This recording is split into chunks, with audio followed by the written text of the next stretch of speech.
नमस्कार, मैं अशोक कुमार पांडे और स्वागत है आपका टीसीएच पर। अभी अभी जो खबरें आ रही हैं वो बेहद परेशान करने वाली खबरें हैं। ऐसा लग रहा है कि ट्रंप ने जो डेडलाइन दी थी उसके पहले ही ईरान पर हमले शुरू हो चुके हैं और ईरान ये जानता था, इसलिए ईरान ने भी तुरंत बदला लेना शुरू कर दिया है। ईरान ने भी तुरंत हमला करना शुरू कर दिया है। महर न्यूज के टेलीग्राम ग्रुप पर यह खबर आई कि खर्ग आइलैंड में विस्फोट हुआ है और खर्ग आइलैंड में कई सारे विस्फोट सुने गए हैं।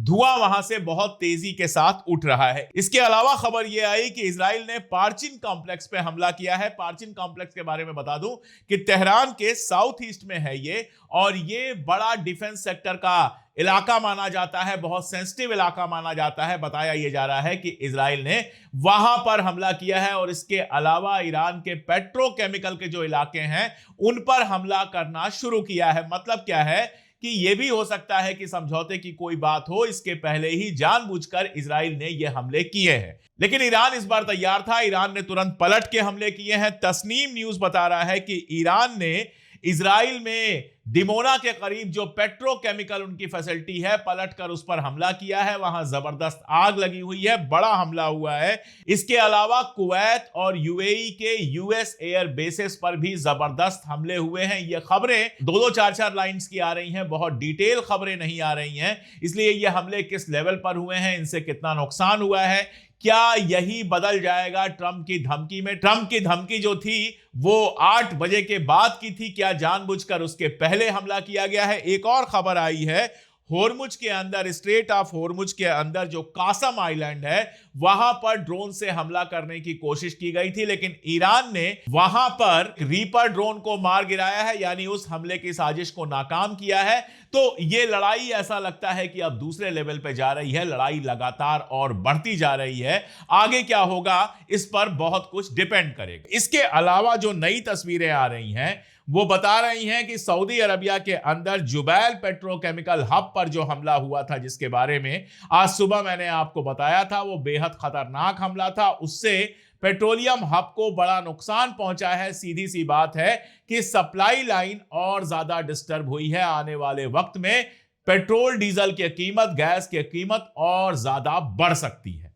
दरअसल जैसा मैंने आपको बताया और आप जानते हैं कि आज की रात का टाइम दिया है, अपने वक्त के हिसाब से 8 बजे का टाइम दिया है कि 8 बजे तक अगर ईरान ने डील नहीं की तो ईरान के पावर प्लांट्स पर और बाकी सारी जगहों पर तेज हमले होंगे। ये ट्रंप ने कहा है। और मैं आपको बताऊं कि न्यूज पर आप जाइए, उसके पहले ईरान की तैयारी देखिए, उसके पहले ईरान की हिम्मत देखिए। ईरान के एक सिंगर हैं अली धामसारी, पावर प्लांट्स पर हमले की बात है और अली जो हैं वो एक पावर प्लांट के सामने बैठ गए हैं, म्यूजिक बजा रहे हैं। उनका कहना है कि सारी रात मैं यहीं बैठूंगा, अमेरिका अगर एक सिंगर के ऊपर भी बम गिरा सकता है तो मेरी जान चली जाए, कोई बात नहीं, मैं शहीद होने को तैयार हूं, लेकिन इस पावर प्लांट के सामने बैठकर मैं म्यूजिक बजाता रहूंगा। ऐसे ही वहां के एक सिंगर हैं बेन्यामिन बहादुरी, वो एक पुल के ऊपर टहल रहे हैं। उनका कहना है ये जो तबीयत ब्रिज जिसको कहा जाता है,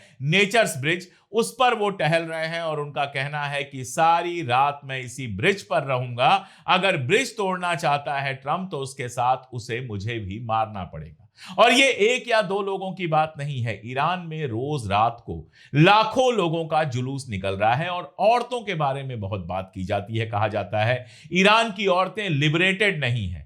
तो आप देखिए कि एक कार जुलूस निकला था, उसमें महिलाएं किस तरह से बंदूक लेकर निकली थी कि जरूरत पड़ी तो जंग के मैदान में हम दुश्मनों का मुकाबला करेंगे।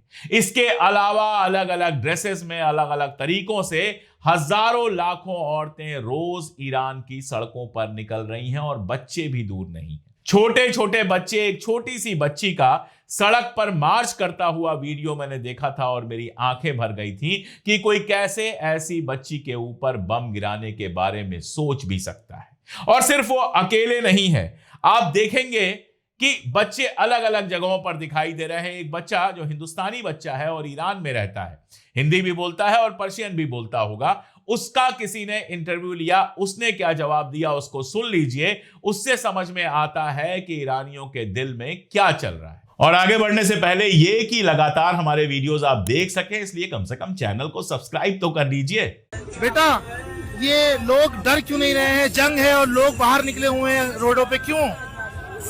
क्योंकि मेरे मौला ने फरमाया है, जिल्लत की जिंदगी से इज्जत की मौत बेहतर है।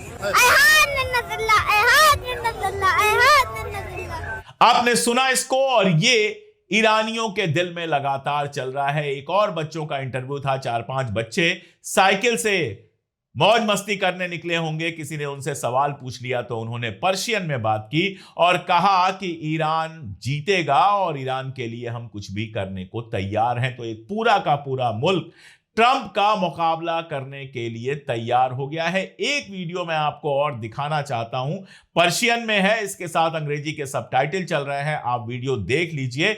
उस वीडियो में ये जो महिला आपको दिखाई दे रही हैं, ये खातून जो आपको दिखाई दे रही हैं, इनके घर पर बम गिरा और इनके हस्बैंड और 12 साल का बच्चा मारा गया।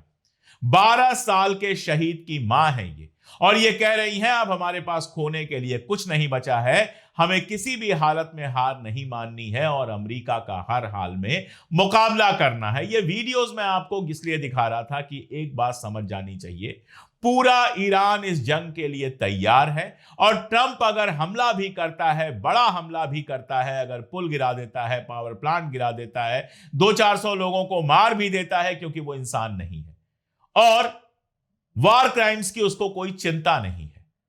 वो ईरानियों को जानवर समझता है। सारे गोरे, हम हिंदुस्तानियों, पाकिस्तानियों, अरबियों, ईरानियों, सारे जो हमारे अलग अलग मुल्क हैं एशिया और अफ्रीका के, यहां के बाशिंदों को हमेशा से जानवर ही समझते आए हैं। जब हमारे ऊपर राज करते थे तब भी जानवर समझा है, और अब जब हमने उनको मार के उनके घरों में भेज दिया है, हिंदुस्तान आजाद हो गया, तमाम अफ्रीकन मुल्क आजाद हो गए, सारे मुल्क आजाद हो गए, तो भी उनके दिल के किसी कोने में दर्द यही है कि हम इतने ग्रेट हैं, हम इतने बड़े हैं, उसके बावजूद हम इनके ऊपर राज क्यों नहीं कर पा रहे हैं, और उसकी बार बार कोशिश करते हैं। ईरान में अमेरिका का और इजराइल का दखल इसी कोशिश का हिस्सा है, और इसीलिए ईरान की लड़ाई सिर्फ ईरान की लड़ाई नहीं है, वो पूरे एशिया, पूरे अफ्रीका की लड़ाई है, जो इस गुंडागर्दी के खिलाफ खड़ा है। आप इस जिद को सोचिए, जिस जिद से ईरान खड़ा हुआ है, उस जिद के बारे में सोचिए। जिनकी तस्वीर आप देख पा रहे हैं उनका नाम है डॉक्टर जरेई। डॉक्टर जरेई शरीफ यूनिवर्सिटी के प्रोफेसर हैं, और शरीफ यूनिवर्सिटी के ऊपर बम गिराया गया, जो MIT मानी जाती है, IIT मानी जाती है ईरान की, उस यूनिवर्सिटी के ऊपर बम गिराया गया। लेकिन अगले दिन वो अपनी क्लास में लौटे, क्लास जो पूरी तरह से टूट फूट गई है, वहां पर बैठे और वहीं से ऑनलाइन क्लास ले रहे हैं अपने बच्चों के साथ, अपने स्टूडेंट्स के साथ। चाहते तो अपने घर के अंदर बैठकर भी ले सकते थे क्लास, लेकिन वहां पहुंचे और उस टूटी फूटी खंडहर यूनिवर्सिटी में बैठकर, अपने क्लासरूम में बैठकर सारी दुनिया को बता रहे हैं कि हम डरने वाले नहीं हैं। एक तरफ डॉक्टर जरेई जैसे लोग हैं, एक तरफ अली घामसाली जैसे लोग हैं, एक तरफ बेन्यामिन बहादुरी जैसे लोग हैं, और एक तरफ इजराइल की जनता है। सायरन बजता है, भाग के छुपती है, फिर सायरन बजता है, फिर भाग के छुपती है। सैनिक आत्महत्या कर रहे हैं, लोग पागल हो रहे हैं, रो रहे हैं। ये मुकाबला है। एक तरफ 6000, 7000, 8000 साल पुराना कल्चर है, और एक तरफ केवल लूट लूट लूट का ख्वाब है। आपको पता है कल ट्रंप ने कहा कि अगर मेरा चलता तो मैं ईरान का सारा तेल ले लेता। नहीं चला आपका। आपने 150 से ज्यादा जहाजें भेजी थी कि ईरान के किसी द्वीप पर कब्जा कर लिया जाए, ईरान का यूरेनियम चुरा लिया जाए, जमीन पर सैनिक उतार लिया जाए। लेकिन ईरान के बच्चे बच्चे ने आपका मुकाबला किया और 150 से ज्यादा लेकर गए थे आप जहाजें। 12 से ज्यादा जहाजें आपको छोड़ के आनी पड़ी, क्योंकि उनको ईरानियों ने जमीन पर गिरा दिया था। अब उसके बाद का यह पागलपन है जिसमें कहा जा रहा है कि पूरे ईरान पर बमबारी की जाएगी। लेकिन इसके बीच से लगातार यह भी खबर आ रही है कि बातचीत और किसी समझौते का रास्ता तलाशा जा रहा है। देखिए, सबसे ज्यादा जिनका नुकसान है वो हैं गल्फ कंट्रीज, क्योंकि सबको पता है, जिस तरह से मैंने आपको बताया कि जुबैल पेट्रो केमिकल हब जो सऊदी अरबिया का है, उसके ऊपर ईरान ने बड़ा हमला किया क्योंकि उसके इंटेलिजेंस चीफ की हत्या हुई थी। इसके अलावा यूएई में कई जगहों पर बड़े हमले हुए हैं जिनकी खबर अभी बाहर नहीं आ रही।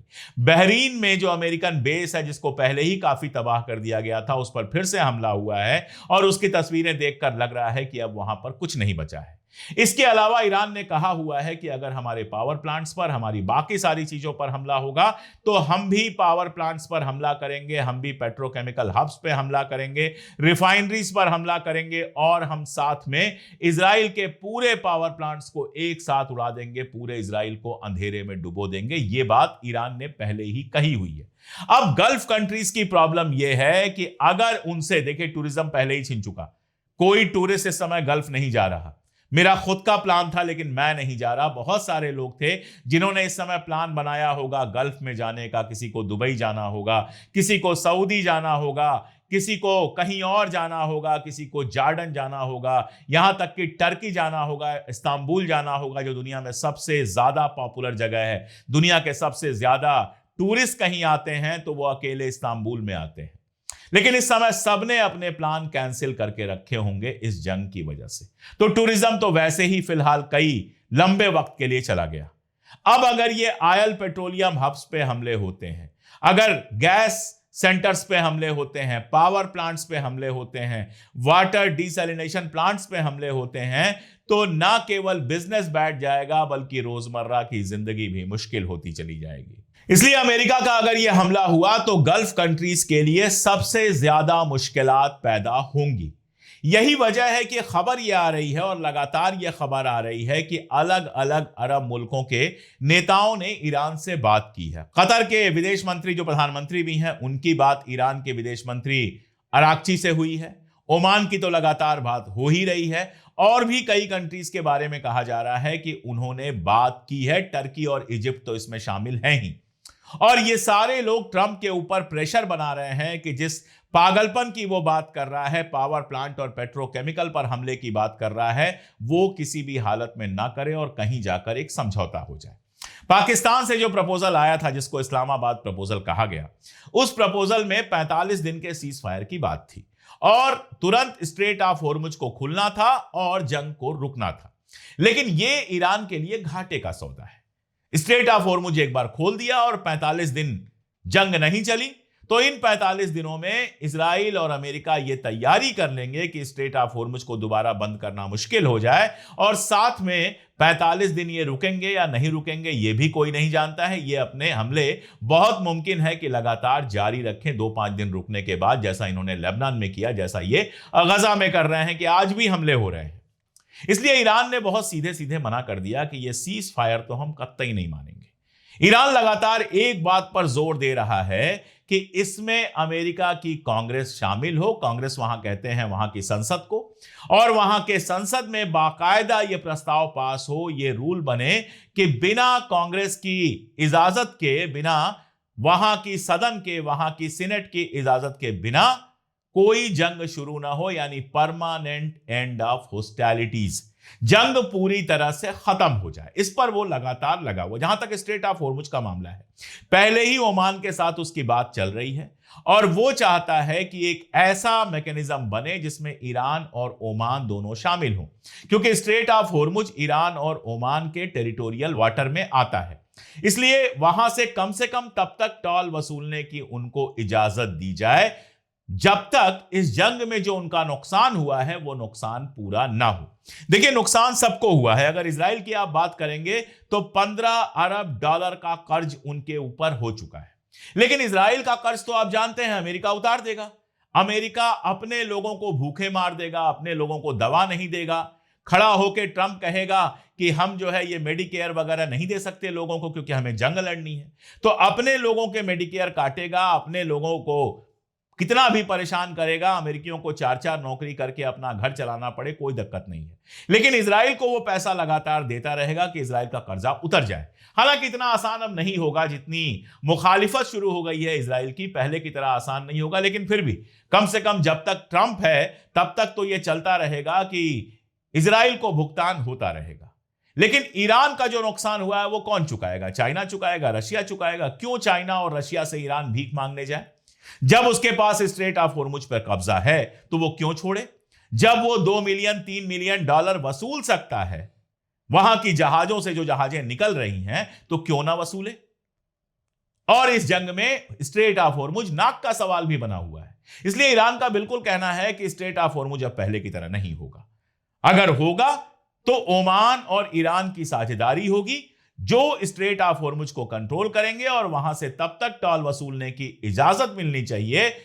इजाजत किसी से नहीं मांग रहा है, लेकिन वो रूल बनना चाहिए जब तक ईरान का जो नुकसान हुआ है इस जंग में वो पूरा ना हो। और देखें तो ये जायज मांग है, पहले ही आपने इतने सारे सैंक्शन लगा रखे हैं। आप सोचिए ईरान के साथ जो जंग चल रही है, मैं आपको कुछ ऐसी चीजें बताता हूं जिस पर लोगों का ध्यान नहीं जाता है।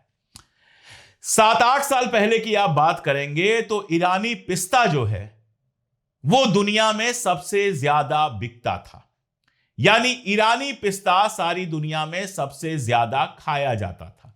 मैं खुद बताऊं, दिल्ली में रहता हूं, ईरान कल्चरल हाउस है, उसके बाहर एक कैफे है, वो कल्चरल हाउस के अंदर ही कैफे है, दरवाजा बाहर से है। आप वहां जाएंगे तो ईरानी पिस्ता आपको मिलेगा, आपको ईरानी चिलगोजे मिलेंगे, इसके अलावा ईरानी खजूर मिलेगा। तो मैं अक्सर वहां से पिस्ते खरीद के लाया करता हूं, क्योंकि ईरानी पिस्ते दुनिया के सबसे शानदार पिस्ते होते हैं। अगर आप दिल्ली में हैं तो ट्राई कीजिएगा। अब हुआ यह कि सैंक्शन लगाने के बाद ईरानी पिस्तों के, जो ईरान का पिस्टैचियो आता है, जो पिस्ता आता है, उसकी बिक्री पर भी रोक लगानी शुरू कर दी गई। हालत यह हुई कि 7-8 साल के अंदर अमेरिका में कैलिफोर्निया में होने वाला पिस्ता दुनिया में सबसे ज्यादा बिकने लगा और ईरान का पिस्ता उसके नीचे आ गया। और यह नीचता किस लेवल की है यह मैं आपको बताऊं कि इस जंग में पिस्ते की सबसे बड़ी फैक्ट्री पर, जहां पिस्ता तैयार होता है, वहां पर हमला किया गया ताकि ईरान का पिस्ता इंडस्ट्री जो है वो बर्बाद किया जा सके। इतने नीच हैं ये लोग और इतने लालची और लुटेरे हैं ये लोग। ये दूसरों को एनिमल कहेंगे, दूसरों को असभ्य कहेंगे। मुझे लगता है कि इनसे ज्यादा एनिमल और इनसे ज्यादा असभ्य तो कोई और हो ही नहीं सकता है। इनके सीने में ना दिल है और ना ही इनके पास कोई इतिहास है और ना ही इनका कोई कल्चर है। तो ऐसे में अरब कंट्रीज का ये जो सरदर्द है कि ये अपने पागलपन के चक्कर में हमें भी तबाह कर देंगे, वही काम आ सकता है। वो जो प्रेशर बना रहे हैं लगातार अमेरिका के ऊपर, उसमें उनका कहना है कि जो 5 शर्तें ईरान ने दी हैं, जिनको अभी पब्लिक नहीं किया गया है, उनमें से कुछ को मानिए, कुछ आपकी शर्तें ईरान मान लेगा। जैसे यूरेनियम को लेकर वो तैयार है इस बात के लिए कि हम एटम बम नहीं बनाएंगे, लेकिन इस बात के लिए तैयार नहीं होगा कि मिसाइलें कम बनाए। तो कुछ शर्तें आपको माननी पड़ेंगी, कुछ शर्त वो मानेंगे और इस जंग से बाहर निकलिए। अगर इस जंग से बाहर नहीं निकलेंगे, ईरान में जो तबाही होगी वो होगी, अरब नेशन सारे तबाह हो जाएंगे, इसमें कोई दो राय नहीं है। इजराइल से लोगों का भागना और तेज होगा, इजराइल में और बम बरसेंगे, इजरायलियों का जीना मुश्किल होगा, नंबर 2। और अमेरिका जहां तक किसी की मिसाइलें नहीं पहुंच रही हैं, वहां प्राइस मिसाइल पहुंचेगी, यानी कीमतें लगातार बढ़ना शुरू हो जाएंगी। इंटरनेशनल मार्केट में ऑयल की कीमत बढ़ते बढ़ते $200-250 तक पहुंच सकती है। इसका मतलब अमेरिका में जो गैस मिलती है जिससे गाड़ियां चलती हैं, वो दूनी तो हो ही चुकी है, 3 गुनी तक पहुंच जाएगी और अमेरिकन इकॉनमी डिप्रेशन में जाने लगेगी, जो ट्रंप के लिए बेहद खतरनाक होगा। और इसीलिए कहा जा रहा है कि ट्रंप बातें कितनी भी कर रहा है, लेकिन दरअसल वो कैसे भी जंग से बाहर जाना चाहता है। इजराइल का प्रेशर बहुत है कि जंग अभी खत्म ना करो। शायद यूएई का प्रेशर है, लेकिन यूएई का प्रेशर कोई मतलब नहीं रखता है। हां, इजरायली प्रेशर अपना मतलब रखता है। उसके बावजूद ट्रंप किसी भी तरह इस जंग से बाहर निकलना चाहता है। अब आप देखिए ये प्रेशर काम आता है कि नहीं आता है। एप्स्टीन फाइल का जो खतरा उसके सर पे है वो कितना काम करता है। लेकिन इतना जान लीजिए कि अगर इजराइल के प्रेशर में आकर वो इस तरह की हरकतें करेगा तो दुनिया में और अकेला पड़ेगा। मैं आपको एक बात बताऊं कि नाटो ऐसा लगता है इस जंग से पूरी तरह से दूर है, लेकिन पूरी तरह से दूर फिर भी नहीं है। थोड़ी बहुत मदद वो अलग अलग लेवल पर कर रहा है।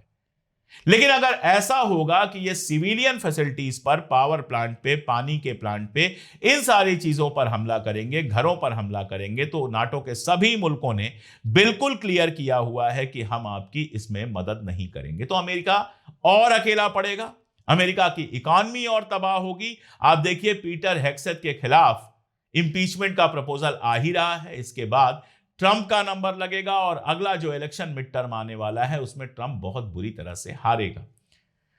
इसलिए हम तो यही दुआ कर सकते हैं कि दिमाग आए, आज 7 तारीख की रात जो उसने ईरान पर बमबारी की बात की हुई है वो टले और किसी तरह से एक समझौता हो जिसमें ईरान की इज्जत से कोई समझौता ना हो, ईरान की शर्तें भी सुनी जाएं और जंग रुके ताकि दुनिया तबाही और बर्बादी से बच सके।